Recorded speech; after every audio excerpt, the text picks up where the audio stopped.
और दूसरा तरीका क्या है लेंसोमीटर ग्लासेस की सेंट्रेशन मार्क करने का मैनुअली, वो आज मैं आपको प्रैक्टिकली बताऊंगी कि ग्लासेस में आपने किस तरह से सेंट्रेशन मार्क करनी है। ठीक है, उसके लिए हमें क्या क्या चीज़ें चाहिए। आपको एक ग्लासेस का फ्रेम चाहिए, इसके अलावा एक मार्कर चाहिए और इसके अलावा एक पेन टॉर्च चाहिए। अच्छा, अब देखिए यहाँ पे जब हम लाइट जो है वो लेंस के ऊपर थ्रो करते हैं, यहाँ से आप देखें कि आपको एंटीरियर सरफेस से भी रिफ्लेक्शन, दो रिफ्लेक्शंस आपको नज़र आएंगे एट द सेम टाइम। ये एक एंटीरियर सरफेस की रिफ्लेक्शन और एक पोस्टीरियर सरफेस की रिफ्लेक्शन है।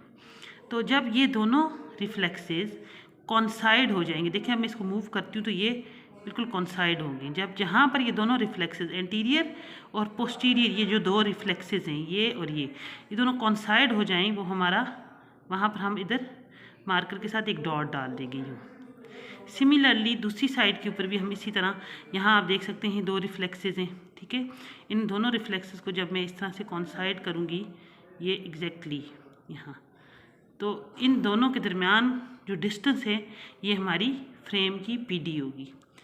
ये यहाँ पे अगर आप देखें, ये मेरे पास एक मल्टी कोटेड ग्लासेस हैं, एंटी रिफ्लेक्टिंग कोटिंग हुई हुई है इसमें। तो जब मैं इसके ऊपर लाइट थ्रो करती हूँ लेंस के ऊपर, तो देखें यहाँ पर मुझे सिर्फ एक ही रिफ्लेक्स नज़र आ रहा है, क्योंकि ये एक एंटी रिफ्लेक्टिंग कोटिंग है। और सिमिलरली अगर यहाँ पे देखें आप, यहाँ पर भी मुझे सिर्फ एक ही रिफ्लेक्स नज़र आ रहा है, यहाँ दो रिफ्लेक्सेस नहीं होते। तो इसलिए यहाँ पर आपके लिए जो एंटी रिफ्लेक्टिंग कोटिंग होती है उसमें इस तरह से सेंट्रेशन मार्क करना मुश्किल होता है, क्योंकि उसमें कोई एंटीरियर पोस्टीरियर सरफेसेस की अलग से किसी कोई रिफ्लेक्शंस नहीं हो रही होती कि आप उनको कॉन्साइड करें और मार्क करके उन दोनों में जो है वो पीडी मेजर कर लें। तो इसलिए जो है ये एंटी रिफ्लेक्टिंग कोटिंग में बेस्ट ये है कि आप इसकी सेंट्रेशन को मालूम करने के लिए लेंसोमीट्री का यूज़ करें। लेंसोमीटर पे आप इसकी प्रॉपर सेंट्रेशन मार्किंग करें, क्योंकि एंटी रिफ्लेक्टिंग कोटिंग में आपको सिर्फ पोस्टीरियर सरफेस का, एंटीरियर सरफेस पे तो कोटिंग हुई हुई होती है, सिर्फ पोस्टीरियर सरफेस की रिफ्लेक्शंस ही आपको नज़र आ रही होती हैं। जबकि दूसरी जो ग्लासेस हैं ये बगैर एंटी रिफ्लेक्टिंग कोटिंग के ग्लासेस हैं, तो इसमें आप देखिए आपको दो रिफ्लेक्सेस नज़र आ रहे हैं। तो अब जब इन दोनों रिफ्लेक्सेस को कॉन्साइड करेंगे ऐसे, तो यहाँ से आप इसको प्रॉपर यहाँ मार्क कर सकते हैं। सिमिलरली आप दूसरी आई में भी इसी तरह आपको दो रिफ्लेक्सेस नज़र आएंगे। यहाँ आप देख सकते हैं कि दो रिफ्लेक्सेस हैं, इनको भी आप कॉन्साइड जब करेंगे, ठीक है, कॉन्साइड करेंगे और यहाँ पर आप इसको प्रॉपर यूँ मार्क कर देंगे। तो यहाँ पर देख सकते हैं आप इस तरह से मार्किंग हुई। अब जब आप इसको मेजर करेंगे तो ये आपके पास फ्रेम की पीडी आ जाएगी। तो मैनुअली इस तरह से हम फ्रेम्स की पीडी को मेजर करते हैं मैनुअली। दूसरा तरीका है हम लेंसोमीटर में रख के इसको, जिस तरह मैंने आपको प्रीवियस लेक्चर में भी बताया था कि लेंसोमीटर में रख के सेंट्रेशन मार्क करेंगे और फिर उसके जो है वो सेंटर प्रॉपरली मार्क करने के बाद फिर उसकी फ्रेम में फिटिंग करेंगे लेंसेज। अब हम पेशेंट की पीडी मेजर करेंगे। पेशेंट की पीडी को मेजर करने के लिए जो चीज़ें हमें चाहिए वो क्या क्या है। एक तो ये पीडी स्केल है, ठीक है, ये मैनुअली बनाया हुआ है, ओरिजिनल नहीं है, ये आप लोगों को समझाने के लिए इस तरह से मैनुअली बनाया गया है। ये पीडी स्केल है। इसके अलावा हम टॉर्च का भी यूज़ करेंगे और हमारे पास एक सिंपल मेजरिंग स्केल है, इससे भी हम पीडी मेजर कर सकते हैं। इसके अलावा हमारे पास ट्रायल फ्रेम में, ट्रायल बॉक्स में ये सेंट्रेशन लेंसेज होते हैं इस तरह के, इनको सेंट्रेशन लेंसेज बोलते हैं। इनसे भी हम सेंट्रेशन मार्क कर सकते हैं या पीडी जो है वो मेजर कर सकते हैं। ये देखें, ये पीडी स्केल है, इसके ऊपर ये पूरा स्केल पे देखें आप नंबरिंग है 1 2 3 4 अप टू 10 11 तक। और ये पीडी स्केल जो है वो हमने ये पेशेंट की नोज़ के ऊपर इस तरह से रखना होता है, ठीक है। पेशेंट स्ट्रेट अहेड आपने पेशेंट को बैठाना है और पेशेंट को कहना है कि सामने देखिए आप, ठीक है। फिर इस तरह से ये पीडी स्केल आप पेशेंट के नोज़ पे रख देंगे। जब हम ये पीडी स्केल पेशेंट की नोज़ पे रखते हैं तो हम ये देखते हैं कि यहाँ पे सेंटर ऑफ प्यूपल जो है वो कहाँ पे अलाइन हो रहा है। जैसे यहाँ पे अगर 30 पे सेंटर ऑफ प्यूपल अलाइन हो रहा है, और सिमिलरली लेफ्ट आई में भी देखें यहाँ पर तकरीबन 30 पे सेंटर जो है प्यूपल का वो 30 पे अलाइन हो रहा है। तो 30 इन दोनों को हम ऐड कर देंगे, ऐड करके तो हमारे पास जो रिजल्ट आएगा वो 60 mm आएगा। तो IPD हमेशा हम मिलीमीटर में मेजर करते हैं। अब देखिए, जब हम लाइट को पेशेंट की आई पे थ्रो करते हैं तो आप यहाँ देखिए कॉर्निया रिफ्लेक्स आपको नज़र आएगा दोनों आईज में, ठीक है। बाज़ औक़ात ये होता है कि जब हम पीडी स्केल रखते हैं तो प्रॉपर पता नहीं लग रहा होता कि प्यूपल कहाँ पर है, प्यूपल का सेंटर कहाँ पर, एग्जैक्ट पता नहीं लग रहा होता।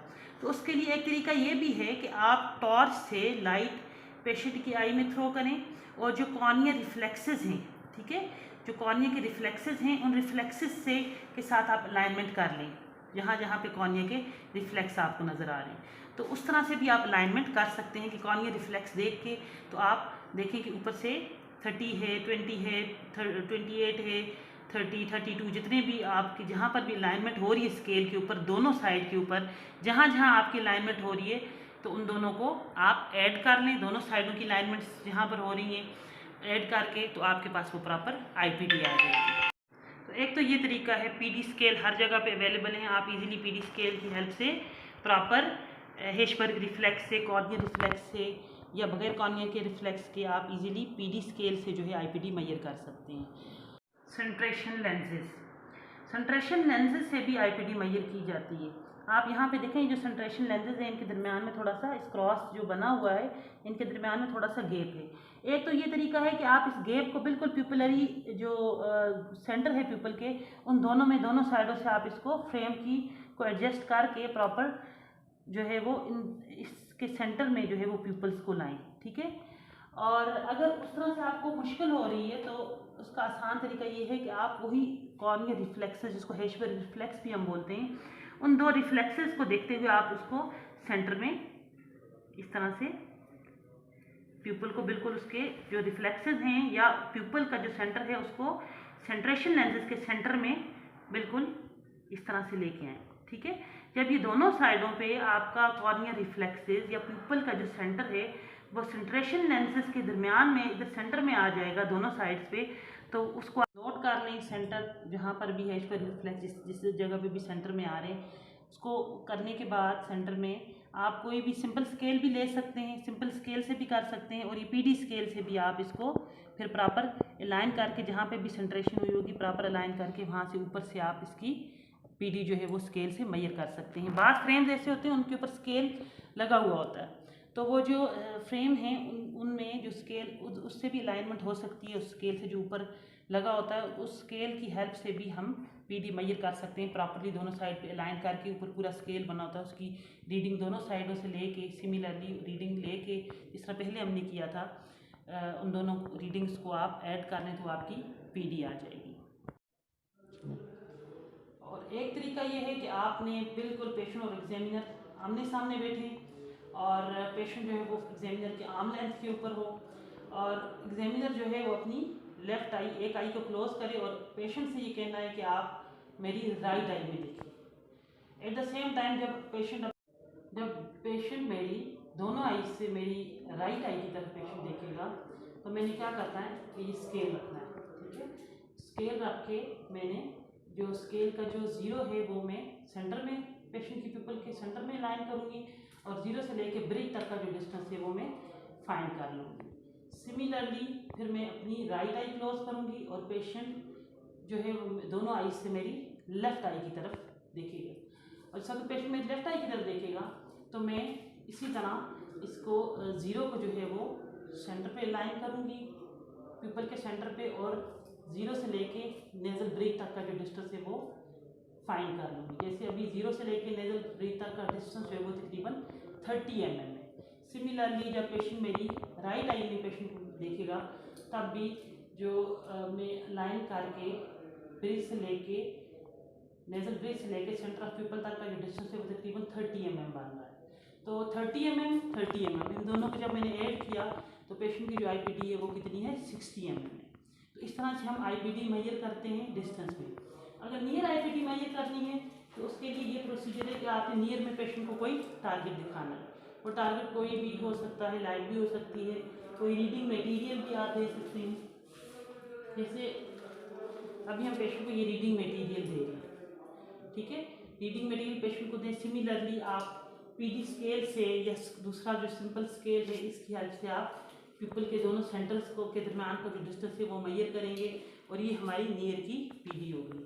और एक तरीका और है नियर की पीडी मेजर करने का कि जो आप डिस्टेंस की पीडी फाइंड करते हैं, तो क्योंकि जब आप नियर देखते हैं तो नियर में थोड़ी सी कन्वर्जेंस होती है, तो डिस्टेंस की आईपीडी होती है उससे आप 3-4 mm जो है वो अगर आप माइनस कर रहे हैं तो आपकी नियर की पीडी बन जाती है। जैसे ये पेशेंट है, इनमें 60 mm जो है इनकी डिस्टेंस की पीडी है और अगर नियर की मैंने फाइंड करनी है 60 mm से मैं 3 या 4 mm माइनस कर दूंगी, तो ये 56-57 mm जो है वो इनकी नियर की पीडी होगी। आईपीडी मेजर करना जो है वो हर पेशेंट के लिए ज़रूरी है कि आप हर पेशेंट में आईपीडी को प्रॉपर मेजर करें। आपकी आईपीडी प्रॉपर अगर आप मेजर करेंगे तो आपकी लेंस की सेंट्रेशन जो है वो बिल्कुल सही होगी, लेंस सेंटर्ड होंगे और पेशेंट को किसी किस्म का कोई visual problem, visual disturbance face नहीं करनी पड़ेगी। अगर आप प्रॉपरली आईपीडी नहीं मेजर करते तो उसमें क्या होगा कि पेशेंट को डिसेंट्रेशन होगी। जब डिसेंट्रेशन होगी पेशेंट को प्रिज्मेटिक इफेक्ट इंड्यूस होगा, उसको विजुअल डिस्टर्बेंस होगी, डिस्टॉर्शंस फील होगी, डिस्टर्ब विजन होगी, उसकी ब्लड विजन की कंप्लेन पेशेंट कर सकते हैं, वर्टिगो वगैरह की कंप्लेन पेशेंट कर सकते हैं। तो इन चीज़ों को ओवरकम करने के लिए ज़रूरी है कि सिर्फ बच्चों में नहीं, बच्चों बड़ों हर एज के पेशेंट में, चाहे रिफ्रैक्टिव एरर बड़ा है छोटा, हर पेशेंट में जो है आप आईपीडी को प्रॉपरली मेजर करें। और जब आप प्रिस्क्रिप्शन लिखें ग्लासेस की तो उसमें जो आपकी पीडी है, आईपीडी है, उसको लाजमी मेंशन करें कि इस पेशेंट की इतनी आईपीडी है और उसके अकॉर्डिंगली जो है वो ग्लासेस बननी चाहिए। तो आईपीडी जो है वो हर पेशेंट की लेना ज़रूरी है, चाहे वो सिंगल विजन ग्लासेस यूज़ करे, बाईफोकल यूज़ करे, वेरीफोकल यूज़ करे, मल्टीफोकल यूज़ करे, बच्चा हो बड़ा हो। बच्चों में तो ज़्यादा ज़रूरी इसलिए भी है कि बच्चे आपको कंप्लेन नहीं करते, वो आपको ये नहीं बता सकते कि उनको किसी किस्म कोई विजुअल डिस्टर्बेंस है, कोई वर्टिगो हो रहा है, ब्लड विजन है या कोई हेडेक है, स्ट्रेस है, कोई स्नोपिक सिम्टम्स है, तो वो इस चीज़ की कंप्लेन नहीं करते। तो इसलिए उनमें लाजमी आप आईपीडी प्रॉपर मेजर करें और उसको आप मेंशन करें। बाद बच्चों में क्योंकि स्क्विंट होता है, जो स्क्विंटिंग आई है उसमें अक्सर लोग कहते हैं कि हम स्क्विंटिंग आई में किस तरह से आईपीडी मेजर करें। तो अगर किसी में स्क्विंट है तो फिर आप मोनोकुलरली जो है वो आप पीडी मेजर कर सकते हैं। एक आंख क्लोज करवाएं पेशेंट की, दूसरी आंख का जो है वो आप उसकी नेजल ब्रिज के सेंटर से लेके तो उस आंख की दूसरी जो आई ओपन है उसके प्यूपल के सेंटर तक डिस्टेंस मेजर करें। इसी तरह फिर दूसरी आई क्लोज करवा के और सेकंड आई में भी सिमिलरली आप नेजल ब्रिज से लेके सेंटर ऑफ प्यूपल तक का डिस्टेंस मेजर करें और उन दोनों को ऐड कर दें और जो मेजरमेंट आएगी वो आपकी आईपीडी होगी। तो ये था आज का हमारा लेक्चर। उम्मीद है आप सब लोगों को पसंद आएगा। अगर किसी किस्म की कोई क्वेश्चन होंगे तो कमेंट्स में करना ना भूलिए। Stay blessed, stay connected. अल्लाह हाफिज़।